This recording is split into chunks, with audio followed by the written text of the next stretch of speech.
Hi,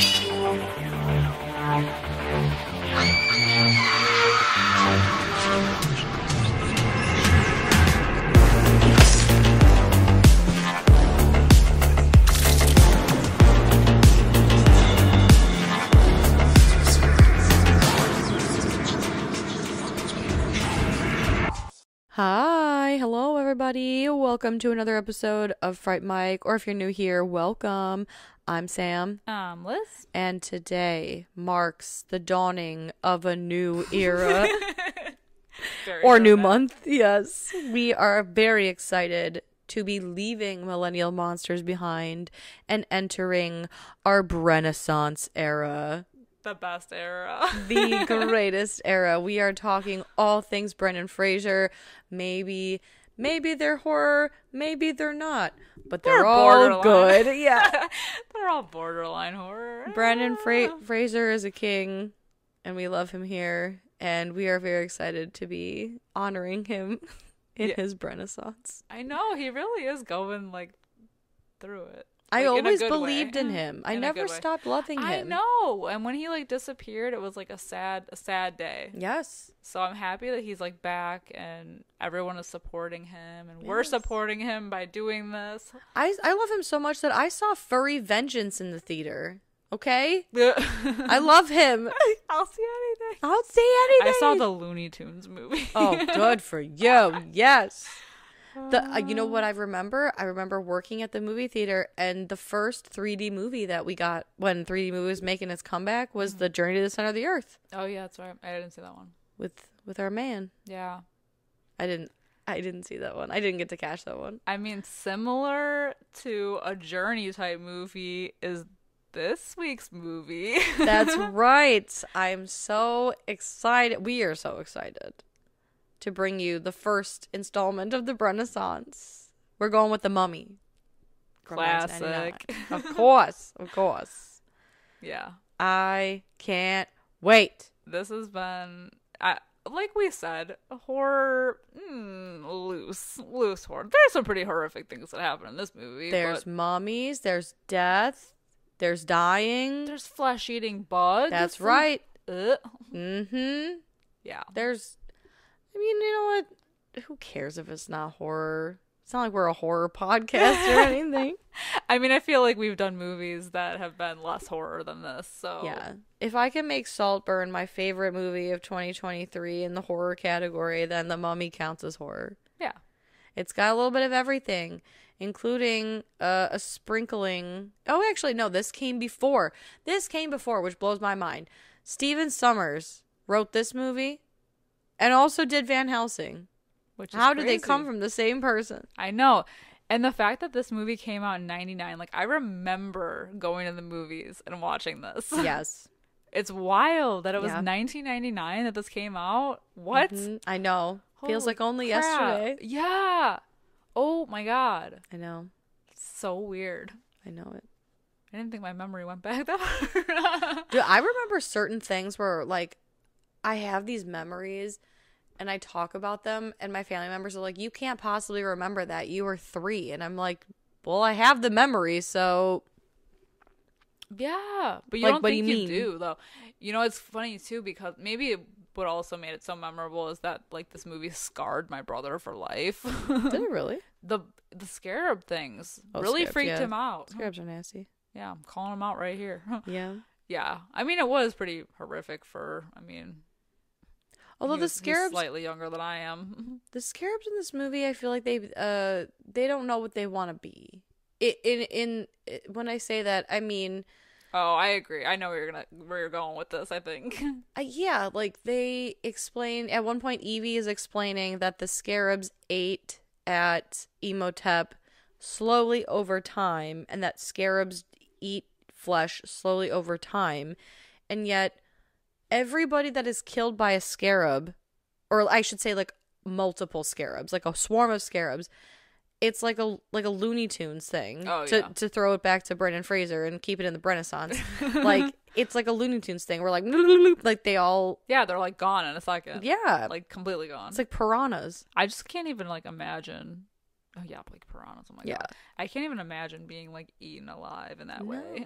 But also another thing with the scarabs too is that one singular scarab, then instead of like eating the outer flesh, it burrows in the flesh. Yeah, And that also confuses me too, because what's that about? and I want to know who mummified them. The scarabs? Yeah, Oh, I know, right? like how Those are they cute. in the, like how are they in the wall? Is that a booby trap thing also? Yeah, it's very Like Indiana people think it's Jones-esque. people think it's treasure, but then Yeah. how do they stay alive? That's what I'm saying. Like they must be like mummified some way. Right? Yeah, the scarab thing doesn't make sense to me. Not a whole ton. Well, here's the thing though. So once they like revive Imhotep, then you bring in like the plagues and everything that came with him. So I think part of like the curse was like, oh, if he rises, then like evil will follow too. So maybe like it wasn't until he woke up that like the scarabs were woken to. Well, I would believe that, except we have the dead guy, not the dead guy, obviously he dies. The guy that was gonna hang Rick O'Connell. Mm-hmm. And then Evie's like, I'll give you 25%. Remember, he comes with... Oh, yeah, that's true. He dies before... Yeah, the warden. He dies before. Before they revive him. That's Mm-hmm. true. Oh, I don't know then. Yeah, that's weird. They're just chilling. Makes no sense. But other than that, everything in this movie is absolutely factually accurate. And No, I'm just kidding. It's not. The sand with Not the at face all. in it and all. I know. There's another thing, too, that bothers me. Just off the bat, just because it's on the forefront of my mind before I forget, is that I feel like... I don't know a lot about a lot, but I feel like what I remember in school is that the ancient Egyptians worshipped cats, and yet cats are used to scare Imhotep in this movie, but I thought they worship cats. Yeah, I thought that too. So why would he be afraid of a cat? I don't know. For humor. Well, right, especially because I think there's an Egyptian goddess, Bastet. I don't know. I sound like an idiot. Do I sound like an idiot? And I think that this goddess was like a motherly type goddess, and it had the head of like a lion and or cat. So again, if it's like a motherly type goddess, and like the ancient Egyptians worshipped cats, that thing, where they hold up the cat, never made sense to me. Well, I'm not really sure. Like I have heard though that they worshipped cats, and like there's even like Sphinx type things that look like cats because they had, like erected statues and stuff like that. Right. I don't know. They say like in the movie the cats were like the guardians of the underworld. And so that's why he's supposed to be afraid of them. But again, like I feel like I don't know a lot about a lot, but the movies that I've seen and like what I remember like reading in school or whatever was like, wasn't Anubis? Like, and what's the other one? Osiris? Yeah. Wasn't he the god of the underworld? And I thought Anubis had something to do with it too. I don't know. I feel like I get it mixed up with like like Greek idiot. mythology. There's so many different mythologies where like it's hard to keep them. Like you have Norse mythology and Greek mythology, and then like everything with Egypt. So it's hard to like, I don't know. See, I always keep it straight. I always get my Greek and Roman mythologies. Yeah, like I feel like they're interchangeable a little bit. Sometimes. Yeah, well, there's a lot of people that. Yeah, there's a lot of people that cross paths, or like they're like multiple people name the same thing, but they mean something different. I don't know. Yeah, it's a little confusing. Yeah, I agree. I thought I had heard that too, but maybe it was just put in for like the sake of humor. Probably. He has to have a weakness somewhere. He's got to transform into a dust cloud at some point. Why not? We need the CGI budget to include a face dust cloud. We got Kate Blanchett. We're going all out. Exactly. I can't not think of that every time. I know. I swear.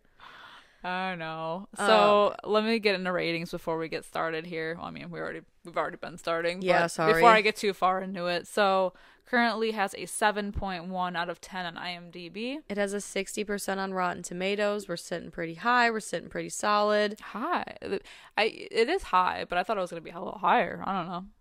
Yeah. Interesting. It really takes a nosedive when we get into The Mummy Returns, which may or may not be a movie that we're covering in the Renaissance. I don't know. Maybe. I don't know. Maybe definitely not next week. Definitely not next week's movie. I know. Hey, they're good, man. I just, I feel like I know we talked about it. I feel like I need to address it. Because it would make sense that we do a Mummy versus Mummy Returns, right? Yeah. But there's just so much information in these movies So that it would be like a information. 3-hour long episode. Yeah. Plus, we love Brendan Fraser so much. I can't stuff all my feelings into one episode. I know. So we're breaking it up. Which is crazy. So I've never seen the third Mummy movie.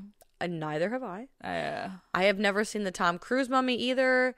I know that doesn't have anything to do with Brendan Fraser. I just need to say that this mummy is the only mummy to me that matters. Yeah, exactly. Exactly. Well, I heard it wasn't very good anyways. So I agree. Whatever. I also heard that. And there's a Scorpion King movie, which I've never seen. Don't. If you love yourself. Is it as bad as the CGI Scorpion King, which we'll get into next week? Honestly, I feel like it's worse. Oh. The movie itself is so bad. It's so bad. And like, if you watch it in a group, it can be fun. Okay. Like to make fun of. Okay. But don't watch it alone. Don't do that to yourself. It's so bad. And let me tell you, The Rock at the end of the movie does this weird eyebrow waggle where it almost looks like he's doing the wave with his forehead. And I'm just like, it's so cringe. It's so cringe. Because like at the end of the Scorpion King, there's like a psychic lady that's supposed to lose her like psychic abilities after she like bangs. And of course, The Rock bangs her. And he's like, I thought you were going to lose your abilities after eyebrow waggle, And I was like, ugh, oh, cringe. Oh, God. But it looks like his whole, like, forehead does the wave because of how aggressive his eyebrow waggling is. At least that's how it appeared to me. One. Yeah, don't do that. They were really trying to do something. They were really trying to do it like a little spin-off there. They made so many Scorpion Kings, too. Like, it was an Did they aggressive really? amount of sequels. I think at one point I remember, like, the Scorpion King 4. What? I swear. Let me look it up on IMDb right now while we're talking about it. Jesus. But it was honestly, the amount of sequels the Scorpion King had is egregious. Like, they have more Scorpion Kings than Mummy movies? Yes. Well, like, in this Mummy realm? Let's see. I'm about to confirm. Oh my God. Okay. Ooh. I can't spell and speak at the same time. I think I heard the third Mummy movie was not very good. It's sad. Rachel Weisz isn't even in it. I was going to say it's sad because they did bring Brendan Fraser back, but yeah, no, if you don't have the original cast of the Mummy, all of them, That's the I don't thing. want it. The cast makes it. I mean, he obviously is amazing in it, but like everybody else, okay, like we need to talk about Evelyn being a badass bitch. Mm-hmm. Knowledge is power. It is. Mm-hmm. She is like the smartest, She's the and every like turn, like somebody is like, oh, you're a woman, you don't know anything, blah blah blah. Dude, she knows everything. She saves her asses time and time again. Period. Badass bitch. So read books. Read books. I assume this is a movie. Yeah, it says video. Okay. So there's the Scorpion King from 2002. Then there's the Scorpion King 2 from 2008. The Scorpion King 3 from 2012. The Scorpion King 4 from 2015. And the Scorpion King Book of Souls from 2018. All right, throw me a score for like the most recent one. Okay. The 2018 one has a 4.6 out of 10. Ooh. The first one has a 5.5 out of 10. Ooh. So they don't get so the second one has a 3.8 out of 10. Oh. I'm trying to find the lowest. 3.7 out of 10 for the third one. And the fourth one has a 4.1. So it looks like yeah, no, they're pretty trash. That's rough. They're pretty trash. That is rough. Yeah. Well, that was like before The Rock was The Rock. Yeah. I mean, before he was like, big time movie star. Mm-hmm. Like after wrestling, but before like, right. Like doing every action movie. He was popular from WWE, but he was breaking in his stride. Yeah. This was when you would bill him as The Rock instead of Dwayne Johnson. Right, exactly. Mm-hmm. It's fun to see. Fun to see. Yeah. But he's not in this movie. No. Brendan Fraser is. and we're here to talk about him. Oh, and he just came off of George of the Jungle. Dude, he's looking right. His physique was right. Let's talk about it because I will. Man, when we first, let's just get into it. Yeah, I was gonna say this could be a whole thirst episode, but I feel like we did enough of that last month. We did, or maybe not enough. I don't know. Yeah, we did. I was like, you're damn right, we did.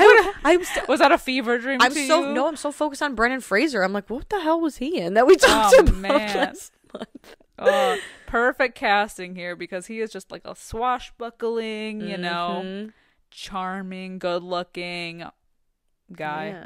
Yeah. He's got all the right stuff, and all the right stuff. Yeah, no, this movie is so much fun. Yeah. We do get, there's like a lot of quote-unquote history. There is a lot of backstory. We start off in the past in like the, 1290 BC. 1290 BC. We get a whole thing about Thebes and blah, blah, blah, and Anaxinamun and Imhotep. So Anaxinamun is the pharaoh's mistress, and Imhotep is his priest, and they have an affair, which is discovered. Scandalous. Correct. Woo! And they kill the pharaoh, but then Anaxinamun, she kills herself because she will no longer be the possession of a man. She says, "My body is no longer his temple." Bad bitch. Yeah. Yep. And then Imhotep. I like her little naked getup. It's beautiful. Yeah, first of all, let's talk about Anaxinamun. Let's talk about it. She is painted gold, head to toe. Painted gold. With like some black, it looks like black stuff on her arms too. Yeah, that's how that he knows that she was touched by another man because the paint smeared. Oh my God. And yeah, she is beautiful. Man, everybody in this movie is beautiful. I know. It's that meme. Yeah. My sexual orientation yep. is the cast of the Mummy. It's true. It's so true. Okay, wait. And I gotta pull up her, the actress's name that plays in Anaxinamun because her makeup is on point too. It looks so good. Patricia Velasquez. She was on a season of Celebrity Apprentice way back, so like over a decade ago. Huh. Because I lived with my grandma. That's the only reason I watched it, because my grandma watched, she loved her some Celebrity Apprentice, and poor Patricia Velasquez was on that season, and I believe it was the season with Lisa Lampanelli, who just is like an atrocious human being, and I felt so bad for this Patricia Velasquez. She like could not, she was no competition. She couldn't hang. No. That's a shame. No, because Lisa is evil, but anyway. But she's iconic in this movie, so. Hell yes, she is. When I was little, you have no, I wanted to be her so bad. Right? Yes. Oh my God, of course. Because so she's stunning. Yeah. And Imhotep takes Anaxinamun's body that he steals, and him and all of his priests, they ride from Thebes to Hamunaptra, which is the city of the dead, where the wealthiest of the wealthy, aka like the pharaohs and stuff, they were buried along with their treasure. So it's like a hot spot for wannabe thieves. People. Yeah, for wannabe thieves in the future. And grave diggers. Exactly.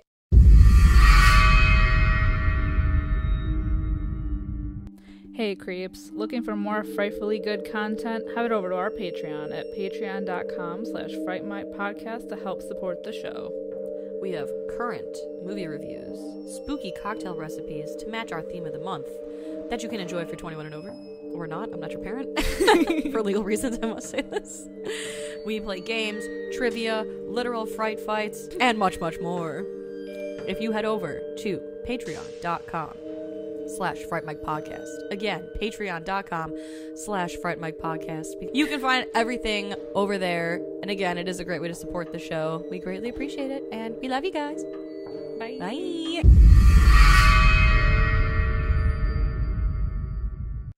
And when they make it to the city of the dead, he performs a ritual, but before the ritual can be fully completed, the pharaoh's priests, I don't even know what they are at this point, the pharaoh's guards, they come and they kill Imhotep. And the high priests. Yep. They mummify all of them alive. Yes. And that's what like is so it? fascinating to me. So disturbing. Mummification? Yeah. Oh, yeah. It's very interesting.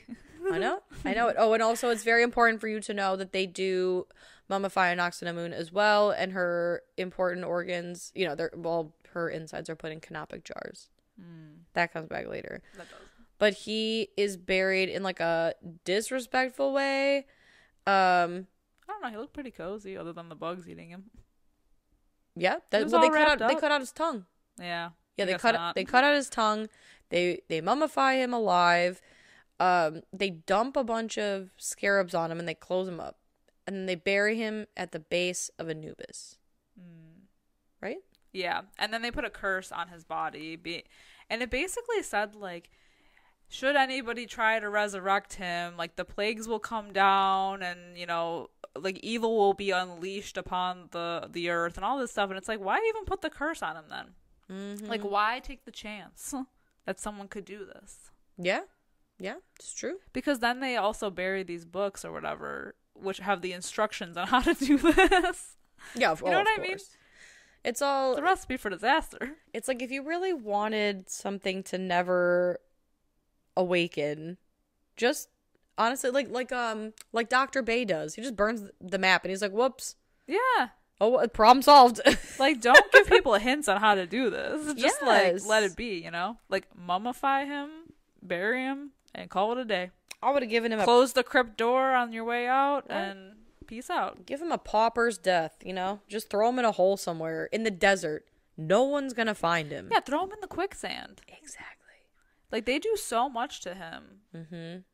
And I know it's like kind of like a punishment thing, but it's like at the end of the day, if he's like a thief and he's a murderer, and especially murdering a pharaoh, Mm-hmm. I don't know, man. They put a lot of effort into this. I feel like they went too hard with the whole like, you know, and the punishment fits the crime kind of thing. But if you really want to make someone suffer, I feel like you keep them alive and you make them do like horrible, you know what I mean? Like, Yeah. I don't know. Like a servant kind of thing. Yeah, make him do some hard time, suffer for the rest of his life. You know? Yeah. But whatever, this is fine. They gave him they gave him the death, which again she said that they ate him slowly over time, but we now know in present day that is not slow, and actually it's really quick. Yeah, well, I don't know. Apparently, supposedly, allegedly, because when they find his juicy ass corpse, she's like, "Oh yeah, they ate his ass slow." How do you know? First of all, how can you tell? No, he was still Are you a juicy doctor? when they found him. Right. She said it looks like he's still decomposing. Mm-hmm. I do love that scene though, where she's like, he still looks, and like Rick and Jonathan are like, juicy. Juicy. What a thing to call a corpse. Right. But anyway, back to the story. We are then catapulted to the future, 1923. Not where the movie takes place mostly, but this is 3 years prior to that, where Rick O'Connell, our man Brendan Fraser, is fighting with the French Foreign Legion, and they are in Hymenoptera. And I don't know, there's like a lot going on. I couldn't really follow this part. All you need to know is he was in the city of the dead, right? Yeah, he's following the Magi. The Magi. The Magi. And this is where we first meet his friend Benny. Oh my who's God. not really a friend, because Who he's was like featured on our episode last month for Van Helsing. That's right. So if you didn't know, he plays Igor in Van Helsing. I love this guy. I love Benny so much. He's just such a worm in this movie. I know. God. Because the oh my God, just a worm of a guy. Yup. Oh yeah, he runs away like a pussy. Yeah, he's a coward. Yeah. And basically the evil of the city chases everyone out, including Rick O'Connell, and the Magi are watching him, and they're like, do we kill him? And our main guy, oh my God, what is his name? Ardith Bay. I think it's funny that his last name's Bay, and then we have Dr. Bay. Yep. Mm-hmm. That's so cute. Yeah, Ardith Bay's like, desert nah. would have killed him. Mm-hmm. Flash forward. This guy's a badass. Ardith Bay? Yep. He is a bay. Yeah, he is. He cute. He's a badass. Mm-hmm. Mm-hmm. Yeah. 3 years after this, we are now finally in 1926, where most of the movie takes place. Yeah. We're in Cairo. Following Evelyn, who's a badass librarian and Egyptologist. Super knowledgeable. Wrecking libraries one at a time. Honestly. No, she has a whole like lineage of nerds who are just really into like Egypt. Her parents are nerds. No, they're very passionate about Egypt. They know everything, and they're explorers, and she wants to know everything, and her whole goal is to seek out the Book of the Dead. Mm-hmm. She also has an older brother, Jonathan. I love him. I know. He's so great. John Hannah, the actor. I love him so much. He's like our comic relief, but he is actually kind of funny. Yeah. Oh, yeah. He's got funny lines. Yeah. She hears a noise, and so she works at a library that's also part of like a museum in Cairo. And Jonathan scares her by like popping up a little mummy skelly. And he's like, oh, don't be upset. I found this for you. Because he apparently is always finding her shit that's basically not useful. Well, we should say he's like pickpocketing it off people. That's true. Yes, he is a thief. He's got sticky fingers. Yeah. But he gives it to her, and it's like a little puzzle box thing that when it opens, there's a map inside. And she takes it to her boss, Dr. Bay, which I do think is so funny. I need to mention, before I get into this, that Evie destroyed his library. I know you mentioned that. She topples over like every bookshelf in the place, and he is so upset about it. He is beside himself with it. And when she takes this map to him, she's like, I think it's the map to Hymenoptera. And he brushes her off and says, that place is just a myth. Blah, blah, blah. And then he accidentally, we'll say, burns part of the map. And then, like, it's a 3,000-year-old map, they said. And by him burning this 3,000-year-old map, he's like, honestly, probably for the best. What? Right. She knocks over some shelves in a library. Granted, it's a mess. Yeah. But you're beside yourself. You're up in arms over this. Some historian. You burn a 3,000-year-old map. Right, correct. As a historian, and you're like, well. And not to mention, it's said that the Lost City holds all the wealth of Egypt. So everybody was stashing their shit away in this Lost City on the map that he just destroyed. Yup. You'd think he went in on that, you know? You would think. And he says, so Jonathan says to Evie, like, oh, don't worry about the map. Like, I perhaps borrowed it from a man who's here. He's a prisoner, and we're going to go ask him right now. And we are introduced to Rick O'Connell. My boy. The man, the myth, the legend. Yeah, he's been imprisoned. They have to barter for his life because he is sentenced to hang by the neck until dead. Yeah, so she basically barters for his life to get him out of the gallows. Yep, because she tells the guy he basically is trying to solicit her for sex, right? Yeah. And she says, go fuck yourself. Yeah. But she's like, hey, that guy, because luckily when they dropped him, his neck didn't snap. So they were waiting for him to like just die. Yeah. And she's like, hey, that man over there that's hanging, he knows the way to Hymenoptera. I swear to God, got a map and everything. Like, would I lie to you? I'll give you 25% of whatever. So that's how he gets cut down. He agrees to take them to Hymenoptera in exchange for, her saving his life. And I love this part, right? Because we're getting ready to like get on board to this boat. They're all gonna go, to whatever. And she's telling Jonathan that he's like a stinky, smelly, like untrustworthy, whatever scoundrel. And he's like, ooh, he overhears. He's like, anyone I know? And when she turns around, he's like, humana. My man. He's in a suit and everything. Woof. He's clean. He's clean shaven. His hair is parted a little to one side. He's got some dangly hairs going on in his face. Tall drink of water, that one. Yep. Oh my Agreed. God. Oh my God. Yeah, she was flabbergasted, to say the least. Yeah, so they're on board the ship and they meet up with these American treasure hunters who are basically going to the same place that they are, led by Benny. The one and only. Because who else knows the exact location other than Benny?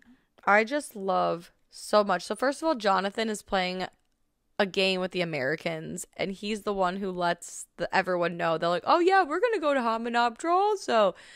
And Rick's annoyed because he's got a big mouth, And then I just love when he finds Benny. He's like, goodbye, Benny. I'm going to kill you. And he's like, no, please think of my children. And I just love Rick's, you don't have any children. Not yet. I don't. It's so fun. Like, I love their dynamic in general. Yeah. Like, this shit is so fun. Like, frenemies. Yeah. They're the definition of frenemies, man. Yeah. But he's the one that's obviously leading the Americans to Hamunaptra. Meanwhile, on board the boat, the Magi, I think it's the Magi. Yeah. They hop on the boat looking for a key.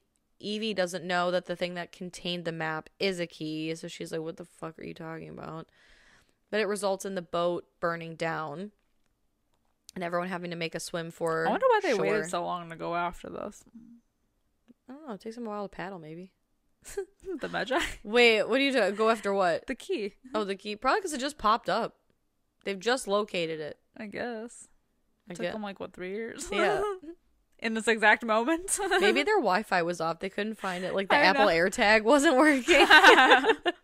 What, their Wi-Fi wouldn't connect? Mm-hmm. But I love this part too. I always think about this when I think of the Mummy because they make it to shore and Benny shouts across the water to Rick, Evie, and Jonathan and the warden like, hey, O'Connell, it looks like we have all the horses. And then O'Connell says, hey, Benny, looks like you're on the wrong side of the river. Which is interesting because, like, later on, Benny is also riding a camel. Mm-hmm. So, like, whatever. So, like, what's the deal with that? Maybe What's the horses deal are no good in the desert. Yeah, no. I would assume probably not. Yeah, no. Not enough water. Yeah. Oh my God, can you imagine, like I feel like a horse's hooves aren't made for sand. Yeah. I think that'd be awful. Yeah. And they go pretty quick. Mm-hmm.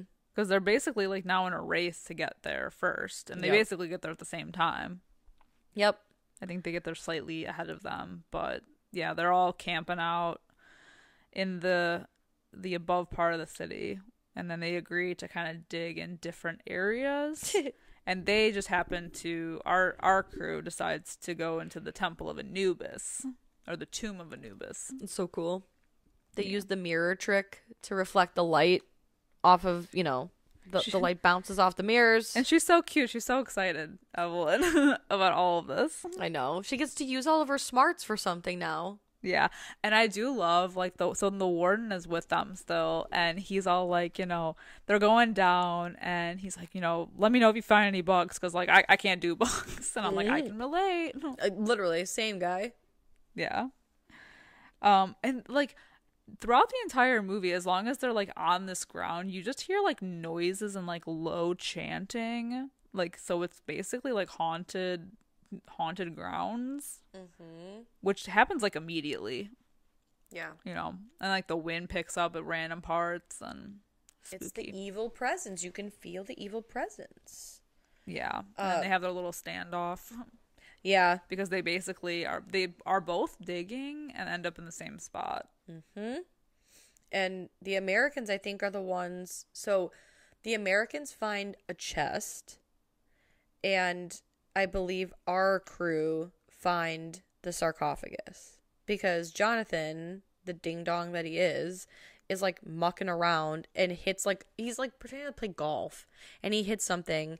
And a whole the tomb falls down. Yes, it falls down. And so Evie even says, like, oh, this was somebody, like, because he's buried at the base of Anubis. This is someone who's either very important or, she says, or was very naughty. Very naughty. Very naughty. The chest, though, that the other treasure hunter guy, like the Americans find, is, like, laced with acid. Mm-hmm. It's booby trapped, yeah.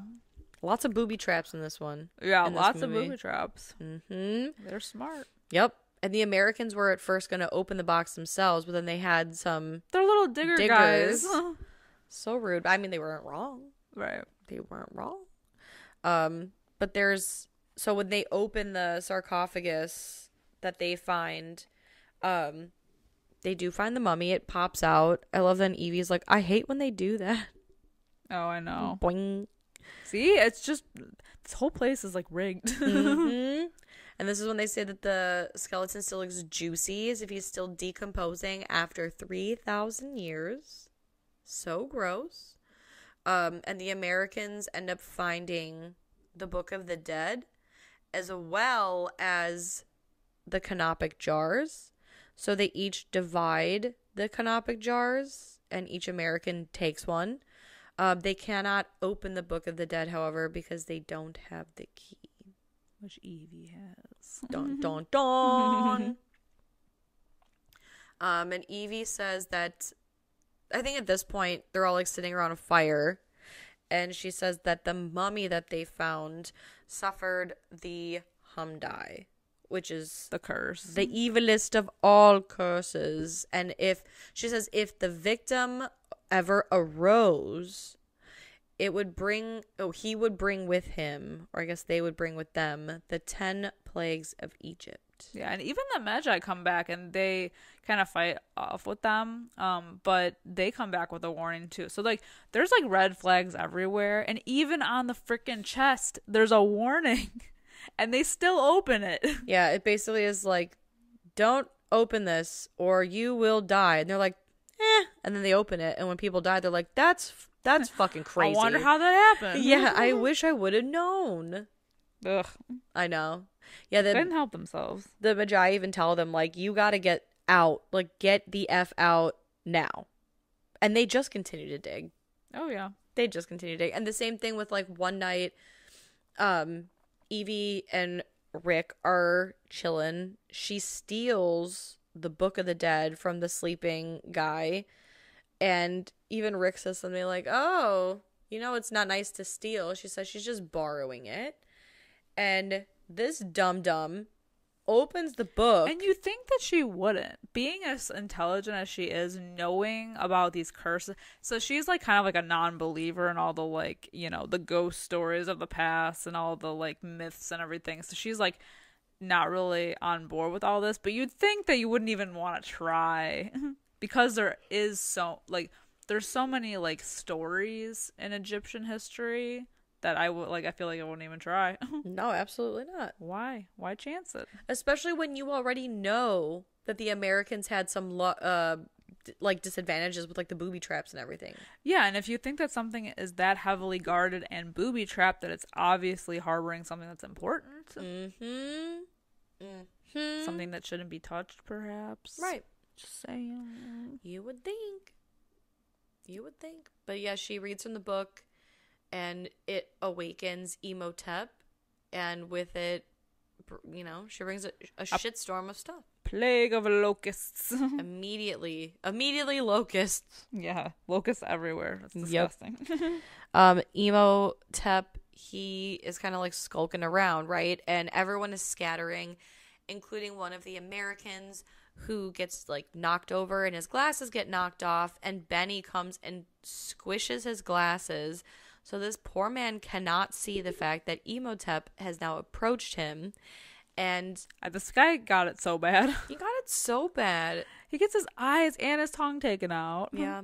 Before later, he ultimately gets his whole like flesh sucked his whole off. shit. Yeah. His whole shit's gone. Homeboy is rocked. Yeah, so he gets his eyes and tongue taken. And then Evie ends up falling through a trap door at some point while they were trying to run away from the scarabs, which are now on the loose in mass hordes and like eating everybody.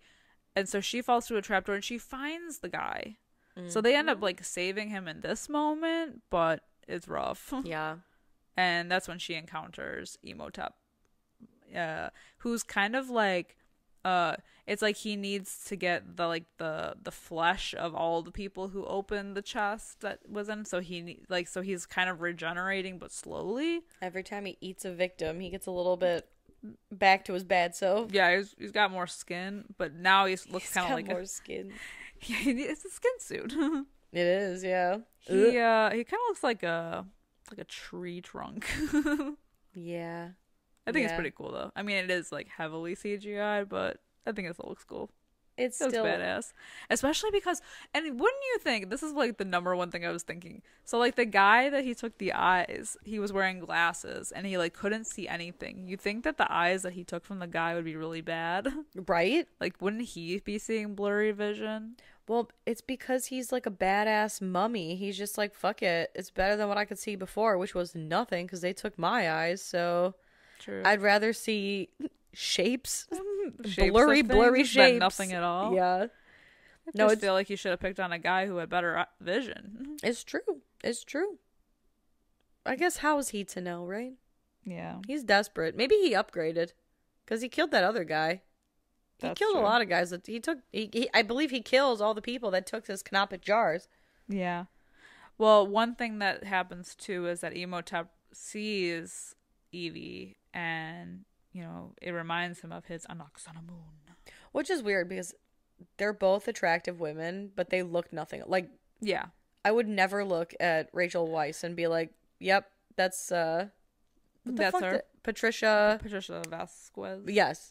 But I think for him it was more of like a woman. Oh, by the way, yeah, I forgot. A woman. Yeah, she's the first woman that he sees outside of, being resurrected, and he's like, oh, it like jogged his memory, like, oh yeah, I should probably like work on getting my girl back. Right. He's like, yo. Well, I think he even calls Evie a princess. Yeah. Yeah, that's true. So yeah, his memory was jogged and she's there. Yep. So it's like a reminder, like, oh, it's by been the way, 3,000 years and he needs to get laid. He's got to get his girl back. Mm-hmm. But he gets scared away, and they all exit the city of Hamunaptra. Oh yeah, Rick's like, we gotta go now. Yeah, so we gotta go now. Yesterday. I do love though, because when they do find Evie, he's like, "There you are, Evie," not even realizing that Imhotep is right there, and he's like, "There you are. What are you playing, hide and seek?" And then he turns and he goes, "Ugh." It's such a great scene. I know. I just love like all of his like mannerisms and whatever in this movie. Oh my are god, so good. They like, keep it lighthearted, Definitely. Yeah, it's funny. There's horror elements, but there's also humor. Yeah. Yeah, so somehow they all make it out of the city, and they wind up back in Cairo, where like basically Rick is like, yeah, Evie, that's great that you think you're gonna be Little Miss Adventurer and whatever, but yeah, you keep saying we, and the deal was that I take you to Hamunaptra. I've done that, so like stop including. There's no we, there's a you, and you're crazy if you're gonna go. But I just love that whole scene, because she's stuffing, or like he's putting stuff in a suitcase, and she's like, nope, she's taking it right out. Yeah, she's strong-headed. Of course, she's about this.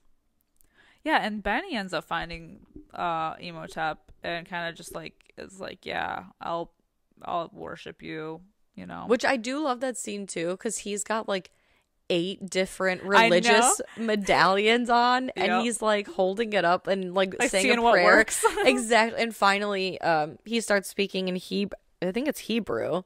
Mm-hmm. And Imhotep's like, yes, I could use you as a slave. Like, this is perfect, right? Because he calls it the language of the slaves. Yeah, and basically what Imhotep is after at this point is basically like he needs a woman human sacrifice, so he's got his eyes set on Evie to do that so he can resurrect his lady, and he's looking for those sacred jars that the Americans took. Yup, he wants his canopic jars back, bitch.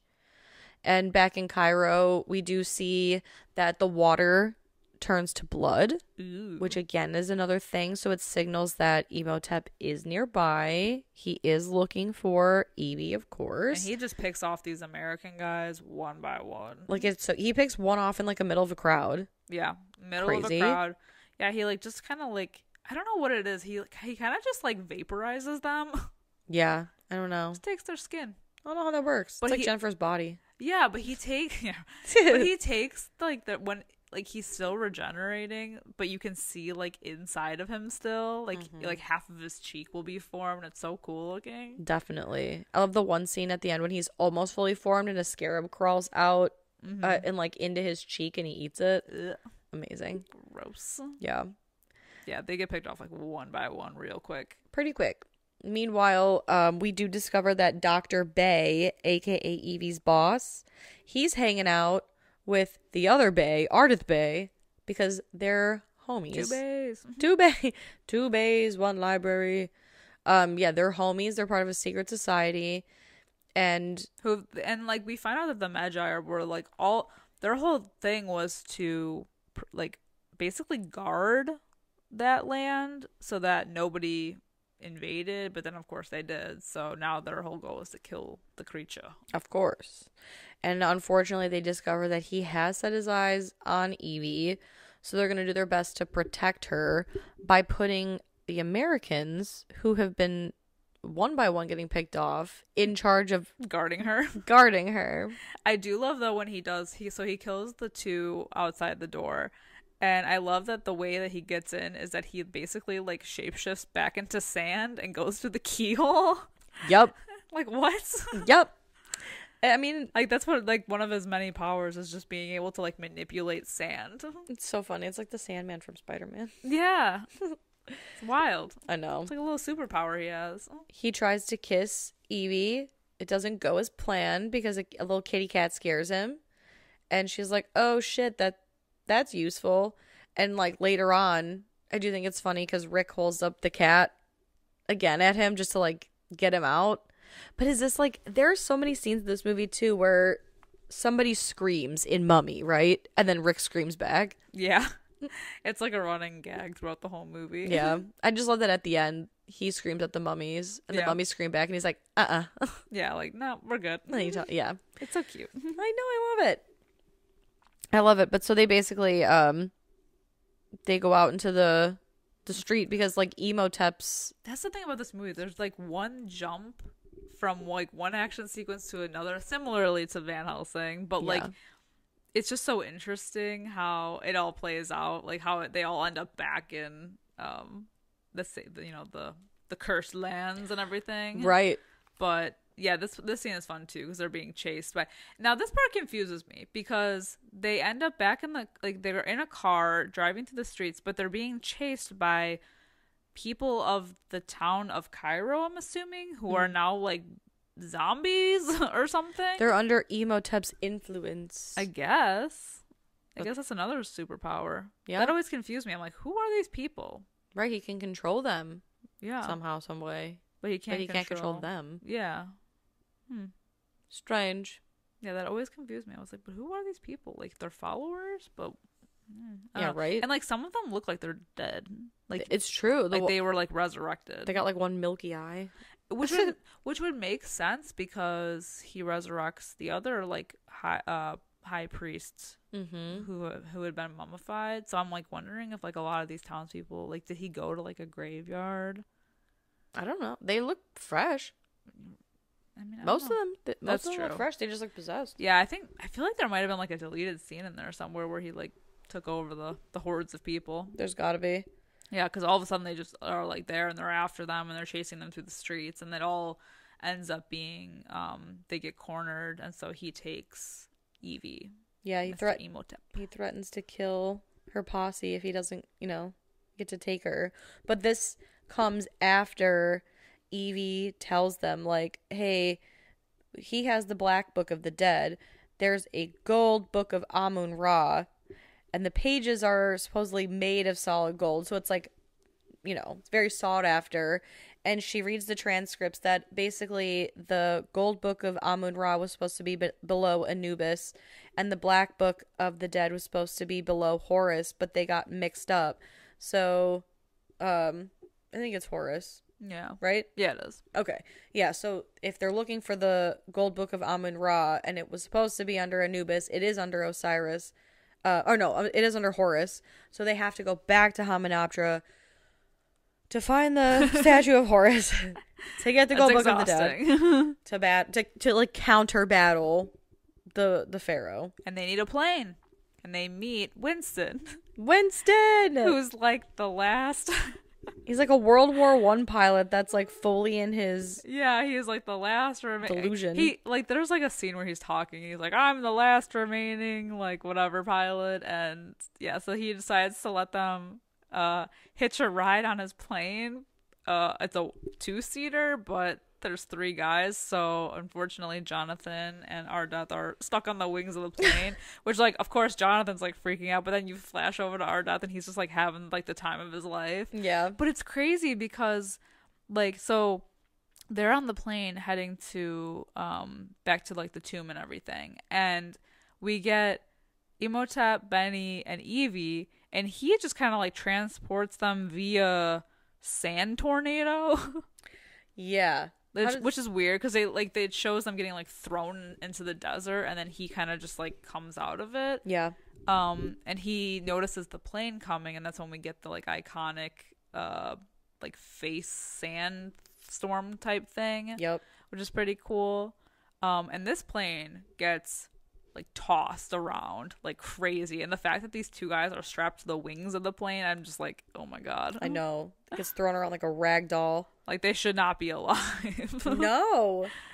But it's like, so Evie, she sees this and she's like, oh god, none of them are gonna make it, and she grabs Imhotep's face and kisses him, which delays him just a bit. But again, it's like she's so book smart, but like while she's kissing him, she fully turns him around and is like, oh yeah, like basically right in his face is like, fuck yeah, they're making it, you know. And he's like, oh, you hussy. So then he gets right back to it. It's like, ma'am, can't you wait till they land safely? You know, you can't hold on to that kiss for 30 seconds longer. But so the plane crash lands, and unfortunately, Winston, he dies, but he goes down with the plane in the quicksand. He does. Rest in peace. R.I.P. to Winston. Sorry, I had to yawn. Yeah. Yeah, but so they're back in the tomb. Jonathan gets a scarab in him, but luckily they cut it out in time. Yeah. So that's like a whole thing. Didn't eat him. I guess that goes along with like the logic you said earlier. Like sometimes they eat them, sometimes they just crawl inside of them. Right. Like, yeah, it seems like in mass hordes they just eat him Looney Tunes style or like piranha style. They just eat the outer flesh. But yeah, if it's one singular scarab, I guess he burrows. But like, I guess because it's an action movie, it's all about the visual impact, and you're supposed to be like, oh no, oh my god. But yeah, I'm like, what? Yeah, like, what are these creatures after? Yeah, exactly. What's their goal? Yeah, and then at this point, Imhotep has now resurrected the other mummy priests, so now he's got like a little mini army within the tomb. Mm-hmm. And then they also come across the treasure room, which does in fact hold all of the treasures, the wealth of Egypt. Jonathan is like drooling at all of the gold and the treasures, and it's just, he's so mad that he cannot have any of it. I don't know. It's right there, man. There for the taking. But they have bigger things to worry about, like finding the book of not the book of Osiris, the book of Amun-Ra under Horus, which they do find, and it is made of gold. But they need the key because he's like, Evie, I know you're strapped to the table over there next to the mummy of Anoxanamun. I love how they're like like they're shouting instructions. Yes. Oh my god. But you know, he's like, oh, I need a key, and she's like, yeah, the key, it's over there. And do I have a story about this? But it pertains to the Mummy Returns, so I'll wait for that episode to say my fun little story. Okay. But yeah, he brings back Anoxanamun, and then while Jonathan is trying to read this book, here comes Rick flying out of left field. So he's fighting Imhotep, and then Evie is fighting Anoxanamun, and there's like these mummy soldiers, you know, priests are all over the place. Yeah, it's just like you said, it's one action sequence after another after another. And our death, he sacrifices himself. He's like, you go, you know, so we don't see him again. Right. And while Evie is running for her life from a crusty mummy, her brother's asking for help, like, oh, I can't figure out this symbol here. And she said, what is it? He said, it's like a bird, a stork. And she's like, a manifest, and shouts it. And so he finishes the incantation, I guess. Yeah. And the the high priest army, right before they kill Rick, they all stop because now Jonathan's in control. Yeah, so he tells them to kill Anoxanamun, which they do. Rip. Again. Well, honestly, she fucking barely made it out of the grave. Jesus. I know, she wasn't here for very long, and this absolutely like crushes Imhotep, of course. Yep.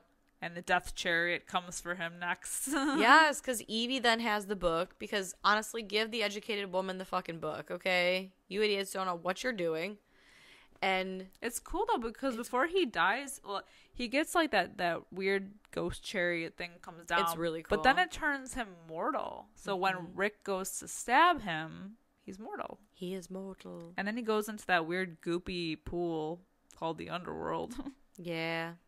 Yeah, well. And while all of this is happening, while the three of them are literally saving Egypt and maybe quite possibly the world from this awful ancient priest, Benny, the sly piece of shit, has been slowly moving gold from the tomb onto these camels. But while doing so, he accidentally triggers like a booby trap. Yeah. Which starts closing off the tomb. And honestly, they all got to get the hell out of Hymenoptera before it like blows away in the sand or whatever. So they're all running, and Benny, unfortunately, does not make it out. Ugh. And he suffers a fate worse than death. I deserved it. He did. He gets eaten alive by scarabs. In the dark. And it's, Evie had said to him earlier, which, okay, there are so many good Benny moments, and it's just like, I keep like, you just can't write them all down. Oh, yeah. I just have to go back to this really quick, because I love when Imhotep is first coming to take Evie, and he's speaking to her in Egyptian, and Benny's doing like a translation. He's like, yeah, and then you'll be with him forever. And Evie just goes, for all eternity, idiot. Because like Benny's translating, but he's like half-ass doing it. He's half, and Evelyn knows, like she's smart enough to know. Like she already knows what he's saying. Oh my god, I love it. And then after Evie's taken, when it's just like her and Benny, you know, kind of watching Imhotep work or whatever, she's like, you know, people like you, at the end of the day, they get what they deserve. They always do. Their comeuppance. And so watching Benny get his comeuppance. That's why I love like these characters. Like their whole like dynamic with each other is so entertaining. And then they have like fun little quips like Jonathan throughout the whole movie. Mm-hmm. Yeah, they're just like fun to watch. It's like a fun cast of characters. Like every character I feel like has such good lines that like until you're watching it, you like forget about them, or like, you know, it's like, I don't know, the Mummy isn't quotable the way like, I don't know, Wedding Crashers is, where like every line is funny kind of thing, but when you're watching it, it's like, oh god, that's so like, yeah, like I remember and it's still funny now. Exactly. Like even Rick, it's funny because when I think one of the first times he's facing Imhotep as a mummy, he's like, oh, here we go. And in the second one, he says, here we go again. Yep. I don't know why that makes me laugh so bad, but it's like cheesy, but in like the best way. Yeah, of course.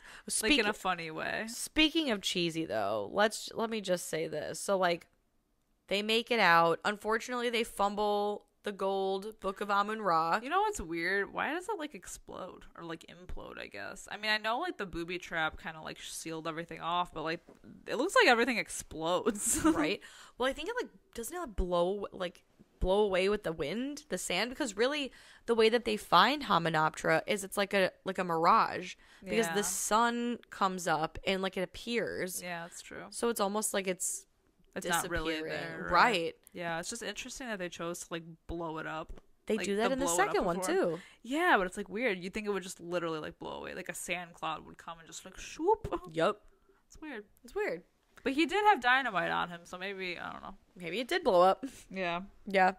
They make it out though, and Jonathan's upset that he didn't make it out with any treasure, even though he doesn't know, but Benny's gold that he stole is on the back of the camels that they have. But I fucking love that Ardeth is just out there. Yeah, he's just chilling. He's just waiting in the desert. He fought off the army of mummies and just got on his camel and it's like, I'm gonna wait for all y'all to come out. Yeah, he literally said, I think they got it. And he left, not just the tomb, but he left the city. Yeah.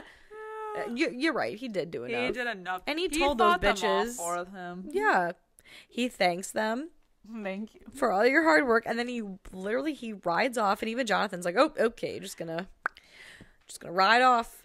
Yeah. And Jonathan is bitching. He's like, oh, God, we walked away empty-handed. And then the cheesiest line of the movie is Rick O'Connor. Not all of us. Oh, God. That's great. It just reminds me of Bedazzled. If anyone has seen Bedazzled, when he's on his intelligent wish, and he's talking about something being miraculous, and he turns and he goes, speaking of miraculous, and is looking at like the woman that he's trying to get, and I'm just like, okay. Gross. Boo. So yucky. It's so cheesy. I love it though. This movie is cheesy, but I mean, it's 1999. I know. Well, this movie is good because it's cheesy where it needs to be. Yeah, like it's fun cheesy. Yeah. It's fun cheesy. It's a fun little adventure. Actually, it's a big adventure. It's but a big adventure. It's a fun adventure movie, and what makes it so good is like the entertaining cast and like the action that's like constant. I don't know, it's just a good time. I agree. Yeah. I agree.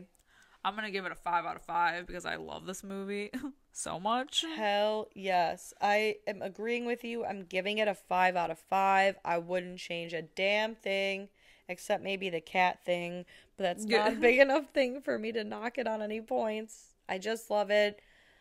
I love Brendan Fraser. Yeah. He was perfect. This was like perfect casting. Yeah. And I'm so happy that they were able to come back for the return. Me too. Everyone except Benny, rest in peace. Yeah, that's fine. To the character, not the actor. We the get actor more is idiots alive. in the next one too, so. What'd you say? I said we get more idiots in the next one too, so. That is true. It's all fair.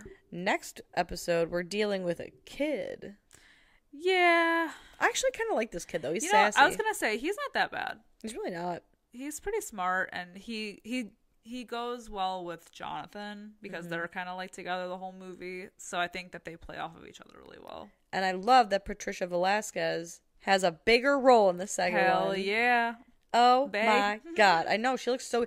She is the reason. Like, every time I have, like... And it's, like, once every quarter, I will have a moment in my life where I go, I think I'm going to chop my hair off.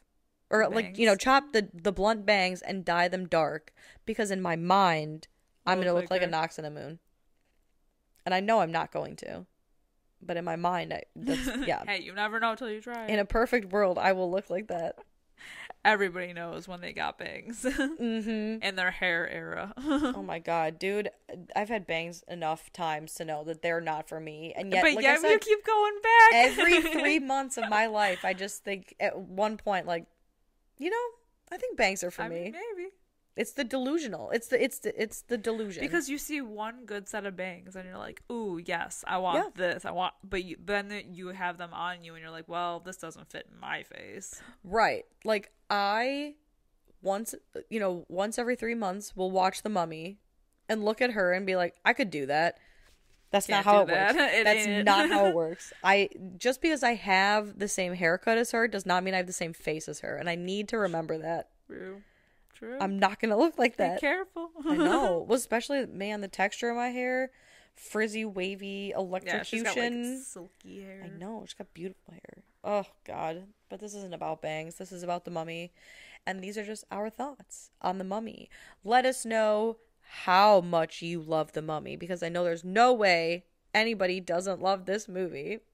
Let us know what you think. Haters gonna hate, but we're not here. This is the Renaissance era, okay? And we'll be back next week for more. Damn straight. The era continues. So let us know what you guys think of this fantabulous movie over on our socials. We are on Facebook, Instagram, Twitter, TikTok, Discord, you name it. Come find us, hang out with us, chat with us after the show.